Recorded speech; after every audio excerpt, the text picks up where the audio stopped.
Okay, so we're really on Lamed Bays, Lamed Bays. We started last week from the very top of the page, and we got down a few lines. We really need to just review and go from there because the sugya starts really at the top of the page. So,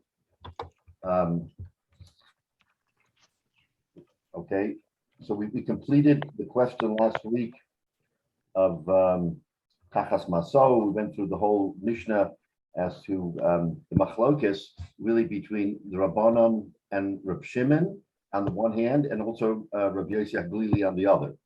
So now that machlokes will come into focus here. The topic we're discussing today is really the question of whether Tsar Balei Chaim is d'oraisa. In other words, the whole inyan of our being concerned for the pain and suffering of a living creature, whether that's Minat Torah or only rabbinic. That's the discussion. So the last word of the Lamed Beis Amud Aleph, Amar Rava, top of Lamed Beis Amud Beis, Amar Rava. Midivri Shneihem, from the words of both the Chachamim, the Rabbanan, and Reb Shimon, Nilmad Tsar Balei Chaim d'oraisa. We're going to learn that Tsar Balei Chaim d'oraisa. There isn't a Beferish pasuk that will tell us Tsar Balei Chaim is d'oraisa. We have to learn it out from either a hekesh, or we have to learn it out from some understanding of what the Torah is telling us, and from that we have to devolve into saying that Tsar Balei Chaim is d'oraisa. That's what it's going to come out to be. Okay, says the Gemara. Remember, Rab Shimon said that the language between Perika and Te'ina, meaning unloading and loading, is confusing. Even though it says Ozov Tazov and Hakim Takim, he says, Rab Shimon takes the position that the wording is not clear enough for us to know whether or not what it refers to, unloading or loading. That's Rab Shimon's view.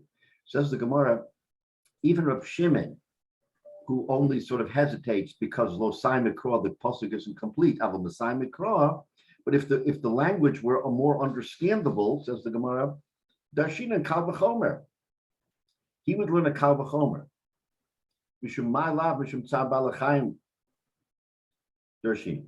So in other words, it's clear on the face of it, according to Rava, that Tsar Balei Chaim is d'oraisa, and that both Reb Shimon and the Chachamim hold it. Says Rashi, midikam etravaya perika adifa, since both of them say that unloading is more important. If you had a choice, whatever, if you had a choice to make, perika is unloading. And we said, and we explained that real Tsar Balei Chaim is the animal laboring under its masoi,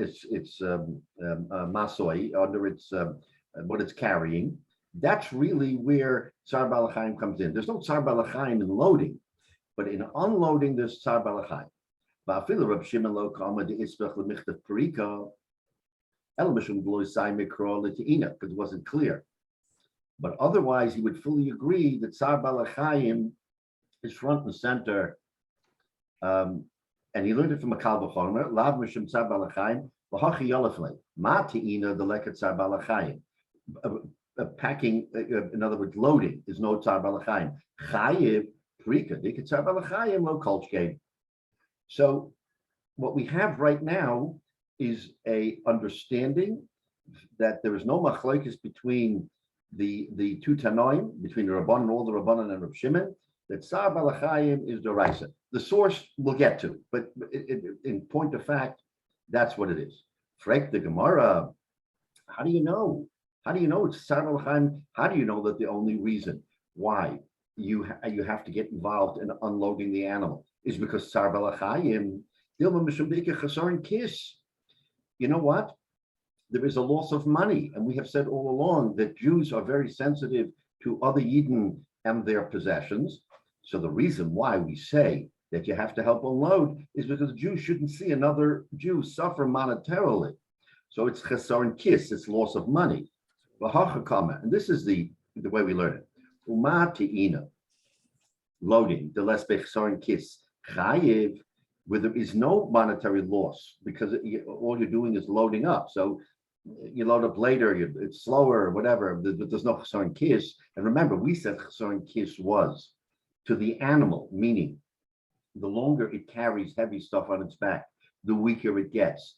And in the long run, that hurts the animal. So clearly loading is no issue. Parika is chesaron kiss lo kolshkein. So you're telling me that we learn a kal v'chomer, and that's why Tsar Balachayim is deraisa, because we learn a kal v'chomer from Te'ina to Parika. Maybe that kal v'chomer has nothing to do with Tsar Balachayim. It has to do with monetary loss, that the animal becomes weaker, and therefore, in the long run, the balabas, the owner of the animal, will have a loss. And we learn it from a kal v'chomer that you have to help, the unload the animal. So that's the Gemara's kasha. So what proof do you have that this whole issue has to do with Tsar Balachayim? No, nothing to do with Tsar Balachayim. It has to do with the loss of kiss, of money. Says the Gemara, no, you can't say that. You can't say that that's the reason. Milo eskina there is chesaron kiss. You want to tell me there's no chesaron kiss, therefore we can learn a kal v'chomer from te'ina, from loading to unloading. There is a loss, not to the animal, but to the monetary value of the goods that the animal is carrying, because he won't bring it to market. If he doesn't bring it to market, he can't sell it. That's a loss of money. So chesaron kiss here is a different chesaron kiss than what we understand. We understand chesaron kiss to mean the animal gets weakened, and therefore, in the long run, he loses money. But there is chesaron kiss because he can't bring it to market, and he will lose the ability to sell it at top dollar. Or inami, also while it's strewn on the ground, robbers will come and pick it clean. So there's chesaron kiss because he's going to lose all the goods because someone will take them. So in other words, the kasha here is from sort of a different viewpoint. There's chesaron kiss. So you're telling me there's a kal v'chomer because te'ina has no chesaron kiss. Of course it has chesaron kiss. Either he won't bring it to market or someone will steal it. So therefore the kasha now becomes back to the original. So you can't use chesaron kiss as your excuse. You're back to Tsar Balachayim. So says the Gemara, Teda the Tsar Balachayim de Oraisa. No, I'm going to show you that Tsar Balachayim is the Oraisa. Teda, you should know. In other words, Tsar Balachayim is the Oraisa. Tani Seifa, because the end of our Mishnah, remember, we had Reb Shimon and the Chachamim arguing. Then came Rabbi Yossi HaGlili, and he made a statement. What did he say? Tani Seifa, Rabbi Yossi HaGlili, Oimem Hoyolov Yeser Al Maso Ein Zokik Lo. That if the animal is carried, let's say the animal should carry 50 pounds, and you load it with 75 pounds. You're basically inviting the animal to fall, because how's it going to carry 75 pounds? So says Rabbi Yossi, yes, so if the animal you loaded it more than what was normal for it to carry, ein zakiklo, you don't have to help. Meaning there's a bystander, and he's watching, and he sees this nabach, this animal who he knows, the donkeys, it carries 50 pounds, 55 pounds, and nabach is schlepping 75, 80 pounds. Says Rabbi Yossi, ein zakiklo, he doesn't have to help. He doesn't have to jump into the owner. Shenema tachas masao, that you see an animal rovates, it's laboring under its burden. Masa sheyochalamidbo. It has to be something that it can carry. That's Rabbi Yossi Glili's chiddush, right? Lav meklal the tanakama zakiklo. So whenever it gives us a chiddush of one tana, it must mean the other Tana is arguing, otherwise it wouldn't give us a chiddush. So the fact that Rabbi Yossi Glili comes in and says that you don't have to help is michlal. From that we learned the Tanakama. Who's the Tanakama? The Rabbanan and Reb Shimon, Sava Zakiklo. They say you do have to help because they have to argue on Rabbi Yossi Glili. You can't agree with him. So they argue and say you do have to help. My Tama, Lav Mishum Tsar Balachayim Doraisa. Isn't it because Tsar Balachayim is d'oraisa? So in other words, again, we're trying to figure out how we come to this conclusion. The conclusion is Tsar Balachayim is d'oraisa. Now the Gemara is telling us, you know how we know it? Because Rabbi Yossi HaGlili is the one who says that if it was more than its normal burden, you don't have to help. And the Chachamim say you do have to help. Why should the Chachamim say you have to help? Let them agree.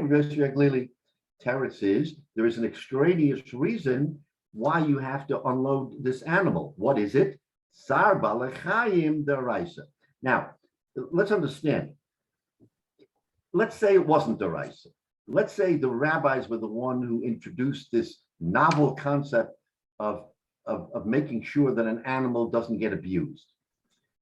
If the Rabbanan did it, then it doesn't apply in all cases. Because remember, something rabbinic has limitations. Midoraisa, if you say it's Abelham Deraisa, no exclusion. It's always the case. But if you're going to say it's Rabbanan in nature, rabbinic in nature, there's going to be exclusions. Therefore, when they come back and say Tzar Balachayim Deraisa, they're saying it because no, it's not a rabbinic inclusion into the life stream of Jewish law. It's mamish midaraisa. The Torah is the one that tells us that you can't abuse a live animal. If that's the case, then what do you mean? The fact that there is, and we're going to see this beferish in a pasuk. The fact that you have a pasuk that says maso, that you only treat the animal when it's carrying its normal burden, that's outweighed by a doraisa. The Torah says, in other words, we're going to see this little play on thing, is you have one midoraisa and another midoraisa, because maso is also midoraisa. Nevertheless, comes the Tanakama and says, from here we see Tzar Balachayim is doraisa. Rabbi? Yes. I have a lot of difficulty understanding all of this, why they went into all of this legal discussion, when Right. in fact from Shiur HaKan, that mitzvah itself tells you everything you need to know. You mentioned that last week, and that was a good point, because we saw how sensitive you have to be. Struggling with that. Why did they not focus on that reason as saying it applies to every act, every situation that has an animal of any type? You can't, the fact that a mother has pain, it's not physical pain, it's just emotional pain. That would certainly say that all kinds of physical pain, you can't abuse a dog, you got to take care of your pets. So everything comes from that simple Shiur HaKan. It's so obvious. Why did they go into all of this? I got to prove it from Psukim when it's in front of you. I don't see it that way. I think the maternal thing is sufficiently different that you can't derive other situations from it. I don't see it that way. Yeah, I mean, so the question is, when we look at Shiur HaKan, is it because of Tsar Balachayim that you can't take the mother and the eggs? Is it because of Tsar Balachayim, or as Chaim says, that there is sort of a natural connection between the mother and a child that would behold that mitzvah alone to be special, that you shouldn't rip the eggs or the young away from the mother because of that connection, but that it would not necessarily be widespread. So Chaim's point is well taken, is that even though you say, Jay, and you're right, that Shiur HaKan shows the sensitivity that we have to a living animal, it could be miyuchad there because of that special connection, and we wouldn't be able to learn it sort of wholesale for every case. This Gemara talks about total anonymity. An animal is going along, a person loads the animal is rovetz tachas matzo. I mean, there's no dots to connect. Case in point, people sometimes get carried away with being Mekayim Shiur HaKan. They say, Baruch Hashem, I had those circumstances where I saw the mother and I was able to send her away before I took. It's a mitzvah not everyone can fulfill. So they made their, But by your logic, Jay, your logic, anytime you see any animal, you're fulfilling something equivalent to Shiur HaKan, but you're not. Shluch Hakan is a very unique mitzvah. Very specific. And by the way, it's a mitzvah you go out of your way. That's what I'm saying. Accomplish. People go out of their way when they see that circumstance to be Mekayim, that once or twice in a lifetime mitzvah. So, yeah, right. So to your point, Jay, it's a mitzvah you want to embrace, not a mitzvah you want to push away. In other words, Tzar Balachayim is something you always want to push away. You always want to avoid Tzar Balachayim. In this particular case, you almost, oh, I have an opportunity of performing this mitzvah. Let me perform the mitzvah. So we're encouraging you to do it. If it was Tzar Balachayim, why would we encourage you to do something that really is Tzar Balachayim? In other words, we're encouraging you to fulfill this mitzvah of Shluch HaKen if it happens to come to you. Why? Pass by it. Don't do it. It's Tzar Balachayim. How can you do that? Teretz is, that's not what we're saying. We're not saying that it's Tzar Balachayim to do it, even though on the surface you're 100% right. It looks like a classic case of protecting the mother because of the Tsar, but there is a affirmative commandment to do it. So what? The Torah is telling us to do Tsar Balachayim? Of course not. Of course not. So Tsar Balachayim is a whole set of circumstances. Shluch HaKen, which while it might appear, and it's a good point, like Chaim says, it's more of a unique circumstance that most people never really get to do.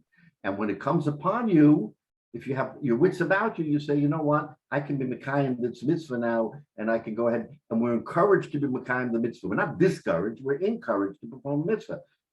Masha Ein Kein Tzar Balachayim, we're never encouraged to do Tzar Balachayim. So it's a good question, but when you think about it, it really has sort of a different roots. It's not. You could also give it a more narrow interpretation. This is neither here nor there, but the Torah is going out of its way to protect you from financial loss. You are not obligated to sustain a loss when you see an opportunity to take eggs, let's say, right? Or to take a young. So it's telling you this is what you must do if you wish to take it. It's not telling you don't, just eschew the whole thing, because why get involved with it? It's going to cause a problem. Right. It's protecting your financial interests at all costs. Excuse me, Tuvia, I had to leave the room for a while. Where are we holding now? I lost my place. We're in Lamed Beis of Beis, about 10, 12 lines from the top. We're about to go in to continue this discussion of Tzar Balachayim. In other words, we're at the point now where we're saying that Rabbi Yossi HaGalili is the one who introduces in the Mishnah the fact that carrying your burden more than you have to is in violation, which means the Tanna Kama says it's not in violation and you have to go ahead and help. Why should you help? So the Gemara concludes because of Tzar Balachayim. Again, the purpose of this whole Shakla V'Tarya of this discussion is to see whether we can prove that Tzar Balachayim is gleaned from the Torah. It's not beferish, it's not black letter, but can we glean it from different circumstances in the Torah? So we'll just pick that up right now. My time,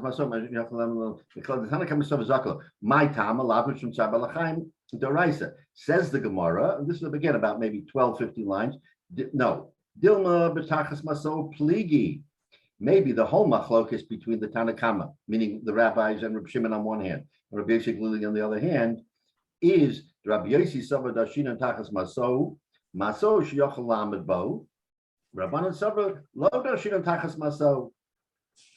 So, in other words, now the Gemara wants to say no, that the machlokes between the Tanna Kama and Rabbi Yossi is whether or not we can use the word Maso to interpret that if it's not the right burden, you're potter.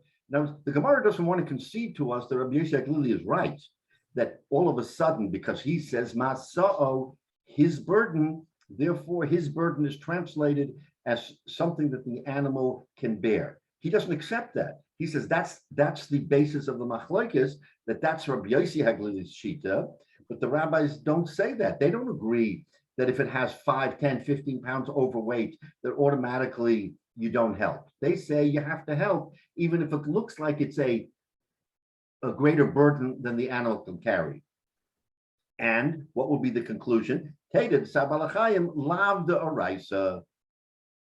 So, in other words, so now here we're going to get into this discussion further. So, in other words, there is no proof from Rabbi Yossi Haglili, because he argues on the Chachamim as to whether or not Tsar Balachayim is midaraisa or not, because that machlokes is specifically on whether or not a burden that is slightly more than what the animal should carry, whether that automatically exempts someone from helping to load it. According to Rabbi Yossi Haglili, you're exempt from loading because you abuse the animal, and according to the Rabbanan and Reb Shimon, you're not exempt. You still have to zakuk, you still have to help. So now,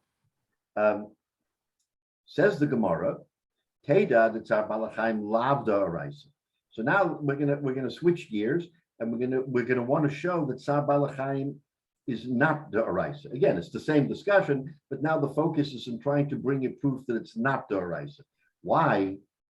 Because the Ktani Reisha, earlier in our Mishnah, remember we said, Halach v'yashiv lo, if the owner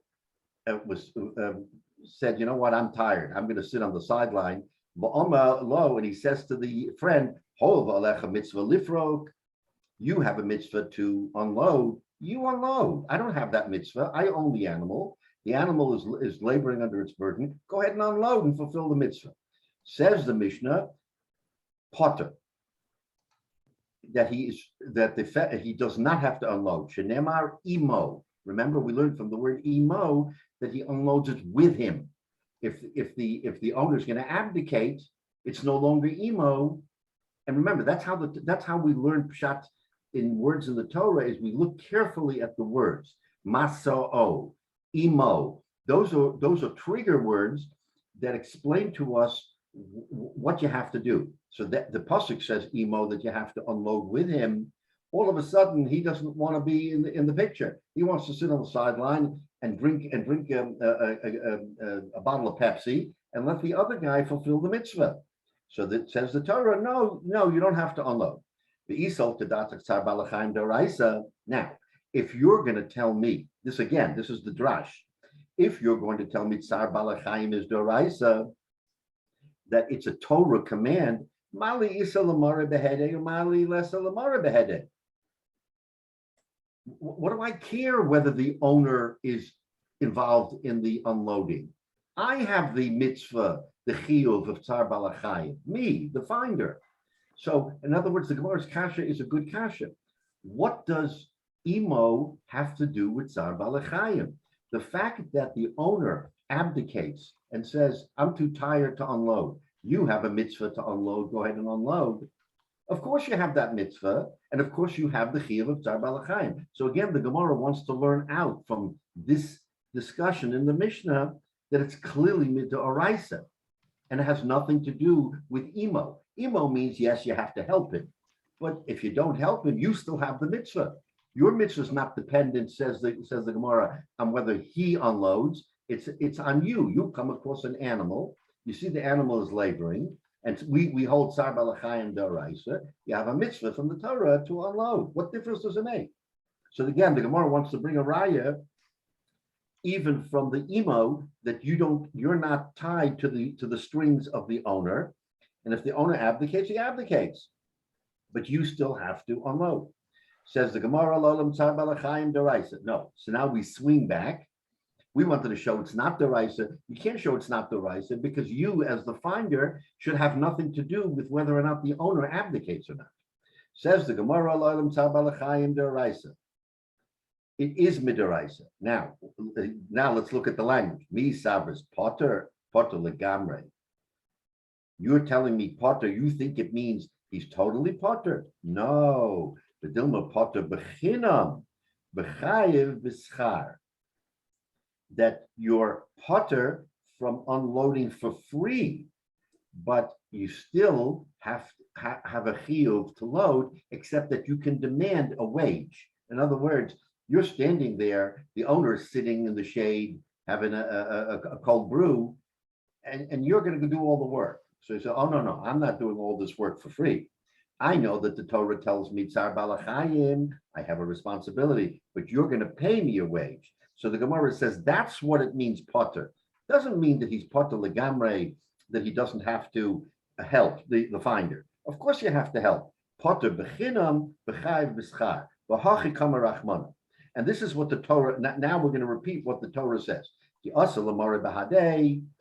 the owner will work with him, avid gabe bechinam, then he has to work with him for free. In other words, the owner is going to pitch in, you have to pitch in for free.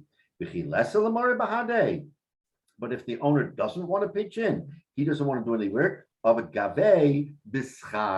then you could say, you know what, you're right. I have a responsibility. The Torah tells me that I have to be sensitive to Tsar Balachayim. So you want to sit and have a brew, he's in the height. I'm doing the work, you're paying me. And he has a right to collect money. So in other words, the Gemara here comes to the conclusion that really Tsar Balachayim is the Araisa.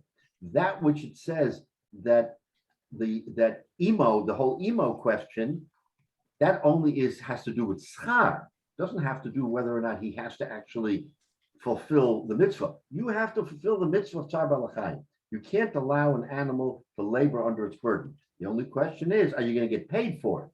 So if the owner participates in the unloading, means he's doing his part, you have to do your part, says the Gemara. And the Torah can't impose a fee. But if the owner says, I am not doing it because I'm too tired and I can't do it, it doesn't abdicate. You can't abdicate from doing it, but you're allowed. And if the owner doesn't want to pay you, you can go to Bezdin. The Bezdin says, the finder's 100% right. He did something that you didn't participate, you have to pay him. So, and again, we can glean from here that Tsar Balachayim is Doraisa. Why do we say that? Because if Tsar Balachayim wasn't Doraisa, then you can say, you know what? Why am I chayiv why am I chayiv here? The Torah doesn't demand of me that I have to help an animal. The Torah says, yes, okay, potter, that I'm potter from unloading it for free. So I'll take a wage. But what does it have to do with Tsar Balachayim? The Gemara wants to say that because Tsar Balachayim is such a pressing matter, you can go ahead and say, I'm going to do it even though you don't, and you have to pay me. In other words, the Torah is pushing the finder at all costs to help. But a fee, that you get if the owner doesn't participate. If he does, then you don't. So let's take a look at Rashi. So again, it's not meferish. It's not black letter. But we're trying to interpret from the words of the Torah how to learn our pshat. And this is the back and forth machlokas that we've seen here between the Chachamim on the one hand, Rabbi Lili on the other hand, as to whether or not from the various language of the Gemara of the Torah, we can infer or we can sort of glean and extrapolate that it's Tsar Balachayim. Rabbi, Go ahead. if we're talking about if it's a Jewish person, what about if it's a non-Jew in the same situation? So which is the non-Jew? What is his role? No. In other words, you have a Jewish owner with his donkey, and you have a non-Jewish person with his donkey. And the donkey. You asked a terrific question. That's going to be our Gemara is about to discuss the whole question of Tsar Balachayim with a non-Jew. Then I have one other quick that's what question. that's what you're asking. What takes precedence? Kiddush Hashem or or Tsar Balachayim. That's the question the Gemara is about to address, is to whether or not you have an achrayus to fulfill Tsar Balachayim with a non-Jew, and now it will depend not only that whether the non-Jew owns the animal, or if he owns the baggage. In other words, the Gemara is now going to go into more detail on your question, what the relationship is between Tsar Balachayim and a non-Jew, not just a non-Jew. They classify a Ovid Kachovim as an idol worshiper. In other words, a non-Jew is one parsha. A Ovid Kachovim is someone who is a idol worshiper, which is a higher degree of separation from a Jew. You can have a Jew and a non-Jew, but if you have a Jew and an idol worshiper, then there are specific psukim in the Torah about how we deal with an idol worshiper. You can't have any hana, you can't do anything for him. So an idol worshiper, which is what the Gemara is going to talk about, has specific and unique features which we as a Jew have to be very careful not to engage. So hold it, David, because that's going to be, in a minute, we're going to talk about that. Okay. I have a different question. Yeah, Scott. Okay, so my question is, I mean, I take umbrage with the fact that an owner could be standing there with an overloaded animal and says, I'm not going to help, but you have a requirement to help. Right. I guess I'll pay you. That's a pretty, I have That's chutzpah. And so one of the things that we learned earlier, right, is that, a person who is who's got a lot of a rabbi, and he sees something on the ground, but it's below his dignity to pick it up. Right. Can somebody, an owner of an animal that's overburdened, look at that same person, that person who has got that status, and expect him to unload the animal? I mean, it was below his dignity to pick up something in previous, Gemara. Now you're telling me that he has to burden himself because this guy wants to watch and he'll pay. Right. Good question. And the answer to that will be determined by a couple of things. So number one, we have said, you're 100% right, that if a person would not pick up his own Metzia because of the dignity question, then he's exempt from picking up someone else's. Also, if he's an older person and maybe it's hard for him to bend down to pick up. So these are exemptions that allow the finder to be able to be excused from doing something, even though l'chayra he should do it, right? On the one hand. So clearly the owner, now, maybe the owner has a legitimate complaint here. He's been laboring in the sun, in the 95-degree sun for an hour. And finally, he comes to a point where he's so exhausted, he literally falls on the side and he can't do any more. He sees this fellow standing there, young, strong young fellow. And he says, you know what? You have a responsibility. I can't do it. A pasha can't do it. I mean, whether I don't want to do it or I can't do it, but I'm reminding you that you have an obligation because the Torah says that someone in your circumstance who sees this situation should go ahead and do it. So now the finder, he's scratching his head. This guy wants to take a break. Maybe it's legitimate, maybe it's not legitimate, maybe he really can't pick it up. But independent of him, what's my responsibility, says the finder to himself. Do I have a responsibility if the owner abdicates? So the Gemara is trying to tell us, originally the Gemara says, no, owner abdicates, you abdicate. Says the Gemara, no, it doesn't work that way. That's not what pater means. Pater means, can you expect to be compensated for this work? Remember, it may not be easy work to unload 70, 80 pounds of stuff from the back of an animal, especially an animal that is laboring. You may be working very, very hard. Do you have to do it? And do you have to do it if it interferes with your own work? Meaning something that you need to do, as you point out. I mean, maybe there's a pressing need for me to do something on my own. So the Torah, so we want to understand from here what his responsibilities are. Says the Gemara that you still have a responsibility to unload that animal. So while the pasuk itself, back in the Mishnah, it's referred to the Mishnah as kisi recha mor sonecha, your enemy, the chamor of your enemy. But I don't know if that's just an all-purpose word to cover. So before we get into that too, the Gemara, you're all asking terrific questions because the word sonecha will become the topic of one of our discussions of what does sonecha mean here. In other words, you're right. When it says sonecha, every word is parsed. Every word has a meaning. So when you say tachas chamor sonecha, is it a Jewish sonecha or a non-Jewish sonecha? The Gemara is going to talk about it. The Gemara is going to explain to us and tell us what sonecha means. So you're on the right track, absolutely. But because the wording is so carefully articulated in the Torah. That's why we have this discussion of every word counts. Imo counts, masao counts, sonecha counts. Every word has a very distinct meaning. And the question is, how do we learn pshat? Sometimes everybody agrees what it means, and sometimes there's a machlokes, as there is between the Tanna Kama and Rabbi Yossi, what masao means. According to Rabbi Yossi, it means that the masao was too heavy, and the Chachamim don't accept that. The Chachamim don't accept that you're exempt from doing any work because he's carrying 15 pounds more than he should. That's not what the Torah means. That's what the rabbis and Reb Shimon say. So all these questions come up, but right now, at this point in time, where we are right now, the Gemara wants to come to a conclusion that Sar Balachayim is really the Oraisa.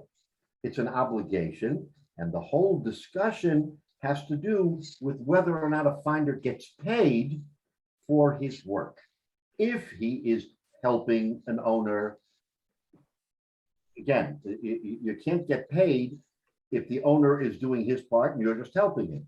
But when it says potter and the owner says, I can't do it, and you have to do it because you have a mitzvah, then the Torah says, you know what? You have a mitzvah, but we're going to honor that by saying that you're entitled to a fee because, again, it's equity. It's about being equitable. A guy is standing there. He wants to do the right thing, but he's going to get the whole burden of schlepping 80 pounds, whatever it is, off that donkey. And the Torah says, okay, you got to do it, but we're gonna make sure that you get compensated. So, Rabbi, yeah. So this is a back and forth. Yeah. I'm still, I mean, it's been raised, but I'm still troubled by the fact that if you torture your animal or you put your animal in the position of potentially dying or work, or close to that, Right. that it's not an avera, that to focus on the money of whether you do it or not, and to allow the owner to get a pass because he judges it's okay. Why isn't that a stricter avera to protect the living thing that is under your control? Okay, so Michael, we're not addressing the merit of whether or not the owner gets a pass for not doing it. He has a requirement to do it, and in Pamaga Shomala, in the courts of the heaven, he may have an avera for not doing it. Not according to the Torah. No, the Torah says that you have a responsibility to not be mitzayir your animal. What happens if legitimately this fellow is totally spent and he has absolutely no koach whatsoever to unload the animal, and nebuch, that animal is going to suffer because he can't do it. But there's a guy standing there who can clearly help him. The focus of our Gemara is not on the owner and his achrayus. You may be 100% right, Michael. He is judged harshly for not doing it. But that doesn't exempt the other guy from jumping in and saying, I have the capability of doing it, let me do it. I agree, and I don't think that should be a matter of pay or not pay. But if someone wantonly says, as as we discussed before, if you think it's a problem, go ahead and do it, but I'm not going to do it because it's not. It's like, it's dismissive, because there are people who do have that way with animals, where they're very dismissive, they don't care, and whether they die or not, it's not a life. Granted, it's not a human life, but I think I understand why it's focusing on this here, but it dismisses what is the essence. And what bothers me is that the Torah doesn't. Right, but all I'm trying to say is that this particular Gemara, is not focusing. You're right. There should not be a pass for the owner, and the question of whether the owner, notwithstanding, has the responsibility at the end of the day is clearly a question that has to be addressed. It's just that this Gemara isn't addressing it. In other words, our focus is whether or not we can say Tzar Balachayim is Doraisa or not. In other words, animal lovers will, and rightly so, will say, what do you mean? It's a living thing. How can you not say the Torah does not want to protect the living thing? Except that on a rational, sort of intellectual basis, we're trying to discover whether in the balance of nature and the balance of life, what the Torah says about dealing with an animal. We know that there are many halachas having to do with if you own an animal, how you have to treat it, how you have to make sure that it's comfortable. These are all halachas that are very much in front and center. The question here focuses strictly on the question of whether or not the Torah mandates it, or is it something that the Torah is silent on, and the Rabbanan are the ones who extrapolate and say that Tsar Balachayim is something you have to take care of. Why is it important? Because Midarabbanan, you don't have that heightened same degree of responsibility. It's just a fact. I mean, we can argue it, but we can say that Midarabbanan, the rabbis included it in a list of things that you're responsible to do, but it can be outweighed by something else. If it's Midaraisa, it has all the clout of a Daraisa, and then, if you have another Daraisa, then you have two Daraisas that you have to deal with. So I think the sensitivity here that we're focusing on is not whether or not the owner is ultimately responsible. Of course he is. Owner is responsible. He has to take care of his animals. He abuses his animals. He gets punished with Shamayim. I don't know that there's a court that would punish him, but in the Pamalia Shamayim, he's responsible. The question becomes, if he can't or doesn't want to, does the burden shift to somebody else? That's really the focus of our question. And then here we have a machlokes, and the Gemara ultimately comes out at this point in time and says, Sar Balachayim Doraisa. The Torah really mandates you to take care of your animal. If you see that it's laboring and the owner of the animal cannot do it, you're not exempt. You still, as a bystander, have a responsibility to jump in and help. I know it's unsavory. I'll agree with you. The question becomes, should you get paid for it or not? So the Gemara wants to make us understand that if you have the burden on your own, you have to do it because the Torah says, but we don't sort of hang you out to dry and say you're not compensated. If the owner is doing it and you're helping him, then the Torah says that's not appropriate. You should get paid because the owner is really doing it. You're there sort of to aid him to do it.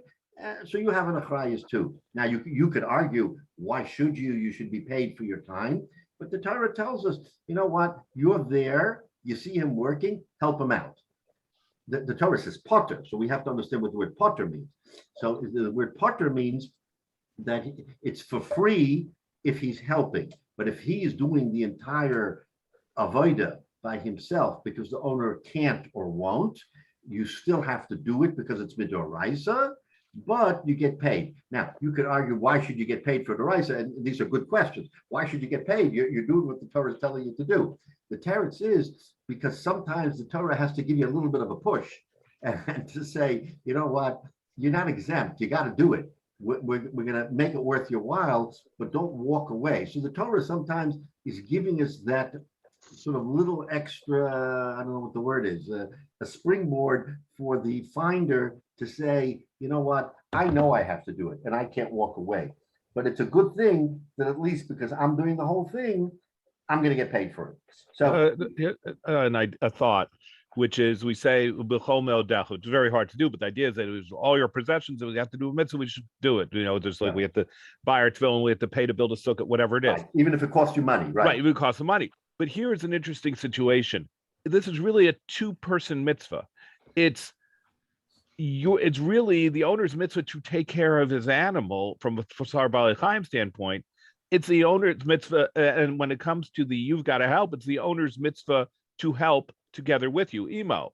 So when effectively the owner, due to his laziness or due to his legitimate being worn out or whatever, pushes the mitzvah to you, you're using his me'odecha. In a sense, his part of the mitzvah is the me'odecha, and your part is undoing the work. Right. And by the way, this is wholly consistent with everything we've learned here in the Gemara for all these blots. Because remember, we've been talking about Metzias since, I don't know, a year or more. And what was the upshot at the very beginning when we started this Metzias? What did we say? we said that the Torah has a command on us as Jews that we have to be sensitive to what we own and what somebody else owns. As a Yid, you have to always be sensitive that your fellow Jew should not lose money. What do I care if you do something and lose money? What difference is it to me? The teretz is that Kol Yisrael Arevin, so to the extent that I can help you not lose money, I should have an achrayus. Okay, the Torah doesn't demand that we go to the ends of the earth to do it, but certainly when we have the opportunity, we should do it. This is such an opportunity. You happen to be you happen along, it's chance that you happened along when this fellow was laboring with his animal, whether he did it intentionally, not intentionally, that's the machlokes between Yosef Glili and the Chachamim. But let's take the high road, and let's just say that he did it, and because he did it, there's still responsibility not to walk away just because it's 20 pounds too heavy. So to the extent, and this goes to Scott's question, to the extent that you as the finder can help unburden.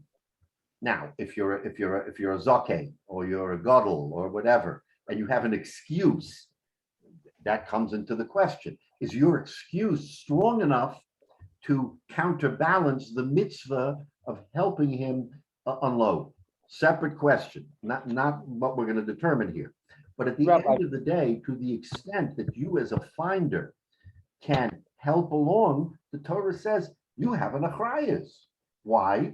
For the same reason we've been saying it all this time, because one Yid has to help another Yid but that's not a doraisa. Now we come to a doraisa. The doraisa says sar balachayim. Now we have a higher degree, not just I want to help you out because I don't want you to lose money. Yes, that's a nice gesture, but that's not midoraisa. This is now midoraisa, according to this conclusion, that midoraisa, you have an obligation to make sure that that animal is not in pain. So therefore, and that goes to the whole question, Michael, of yes, it's unsavory to give him money to pay him. But remember, at the end of the day, you want to fulfill the mitzvah in the Torah. If somehow you can fulfill the mitzvah in the Torah and we give you a little bit of an extra incentive, let's call it, to fulfill the mitzvah in the Torah, so who's harmed? Okay, Rabbi. we gave you Well, on $10. So Rabbi, on the subject of a gadol, whether a gadol has an achrayus to do this kind of, let's say, manual labor, I can't help but be reminded of when I actually observed Rabbi Hyatt Zitzal. He had a flat tire. It was right near Shul, not far from Shul at all. And I watched him change a tire, and everybody, one person after another volunteered. Can we help you? Can you help? And he waved them away. He said, no, I can do this by myself. I will never forget that. Wow. Okay. Yeah. So to the extent that he would have been totally legitimate to say, yeah, can you help me? You know, whatever. It's beneath my dignity or whatever else. So Yeah. he didn't feel that. He felt that this is something that he had to take. Yeah, that had a profound impact on me. Yeah. Yeah, absolutely, Right. absolutely. And again, this is a Gemara, and by all the questions, you're absolutely, everybody is sensitive to this whole issue going back and forth of what's right and what's not right, which is so even though this is somewhat esoteric, not completely, it really gives rise to an important question of ben adam lachavero and ben adam lamakom, is whether or not we have responsibilities to each other, and we have responsibilities to the Ribono Shel Olam, who issued an edict of tsar balachayim. Now again, this is the machlokes is whether or not it comes min hashamayim or not. In other words, whether the Torah tells it or whether the Torah sort of hints at it, but it's really the Rabbanan who make it a de facto halacha, and that becomes very important as well. But so at this point in time, where we stand right at this point, we want to say that tsar balachayim is doraisa, and this whole question of helping or not helping is somewhat secondary, because you have to help, and the only question is, do you help for free or not for free? And even though some may say it's not really the right thing to do, to pay someone for a mitzvah, but sometimes a mitzvah, I'm not saying it's correct, but sometimes a mitzvah may be hard to accomplish. And if you can incentivize someone, even a child, you know what, I'll give you something if you do the mitzvah, that's an important chinuch aspect. But here, if Tzar Balachayim is d'oraisa, and someone's going to walk away and not do it and be over a lav, he'll be over a losa, he'll be violating a mitzvah in the Torah, then it's better to give him a few bucks and to say, do the mitzvah in the Torah and not walk away. That's how the Gemara is really sort of positing it. Now, we are by no means finished. This discussion goes on, and I gave you a hint of some of the issues that are about to come out. So we're going to have to table some of those questions. But even something as, quote, esoteric as Sar Balei Chayim has its roots in real life. And what is the real life? How a Jew should operate, how we as Jews should have a gefeel and should feel that we have responsibilities to the Torah and we have responsibilities to each other. That's really why a Gemara like this, which may or may not have real life implications, although I would argue it does, because anybody who owns an animal has to be, should be versed in what responsibilities you have, because the achrayus of owning an animal is not simple. I mean, you have Shabbos issues, you have Yontif issues, you have all kinds of different issues which someone should really be trained upon when you're owning an animal, what to do in different circumstances. Because just like an Eved, we've talked about an Eved in a couple of weeks ago, you have to give him a shirt back at night if he sleeps in it. You have to give him a shirt back in the day. What do you mean? He's an Eved. What responsibility do I have? Torah says, no, you have to be sensitive that if you're taking his shirt as a mashkin and he needs that shirt, what do you mean? It's my shirt. He owes me money. No. It's your shirt in the day, but not at night. I mean, where do you see that? You don't see that in normal life. That's because the Torah is teaching us sensitivities on how we have to deal even with someone who is below us in the pecking order and owes us money or whatever it happens to be. And the same with an animal. An animal isn't just something you kick around. An animal is something you have to have an achrayus to. And I'm saying we introduced the concept here of Tzar Balei Chayim Mid'oraisa, but I'm showing you that even wrapped around this is the financial implications. Correct. Somebody else. And that takes me back to Shiluach Hakan. Whatever you want to make of that lofty mitzvah, it's basically designed to tell you you are not obligated to sustain a financial loss, but you must do X, Y, and Z out of consideration and out of sensitivity because we care about those things. Or it's a, we don't ask why it's that way. It just is. But Right. But it's in a financial context. But even if it's a chok, Right, but you're absolutely right. But Shluch HaKain was not meant to be a discussion of financial loss or not, because you're walking in the wild. But no. By definition, it's telling you you're entitled to enrich yourself financially. Right. But you must do X, Y, and Z. Right. We can impart and impugn reasons for that, but it's really a chok.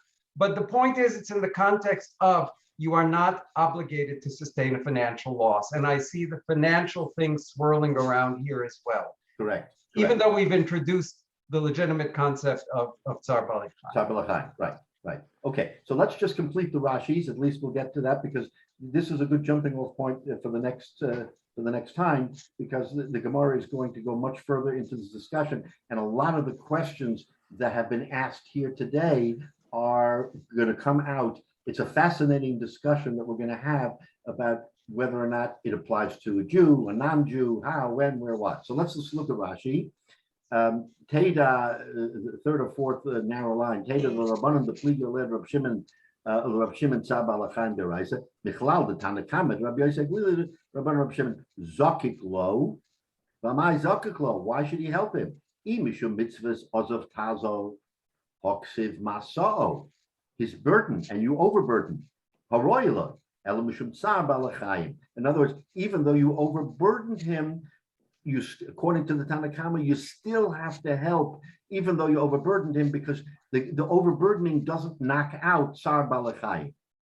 Lo darshina masau, the masa haroyla, the masau kol masa she'olav mashma. In other words, according to the Tanakhama, it's a good question. Rabbi Yosef Glili says, Masa'o, why don't the Chachamim Rabbanan agree with Rabbi Yosef Glili? Says Rashi, the word maso, according to them, doesn't mean a certain type of masa, meaning haroi loy. It means any masa. In other words, this is the machlokes between the Tanakhama, the rabbis, and Rabbi Yosef Glili, whether the word maso can be interpreted to mean a specific type of maso, meaning 50 pounds, 60 pounds, 70 pounds, or what happens if it's 110 pounds?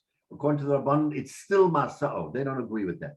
The Teda, the Hachahu, Kidatanya Loch Tsar Balachayim, Lav Daraisa, right?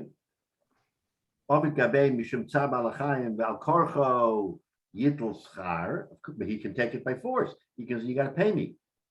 Lem Messiah Le Rava, the Omala El Tsar Balachayim Daraisa. Okay, so we're gonna basically stop here, and Mitzvah will pick up next. So the question is, when is our next year? Scott, you tell me. But it's going to be fascinating to continue on this discussion. Hopefully, we'll keep it in mind for the next year. So when is our next year?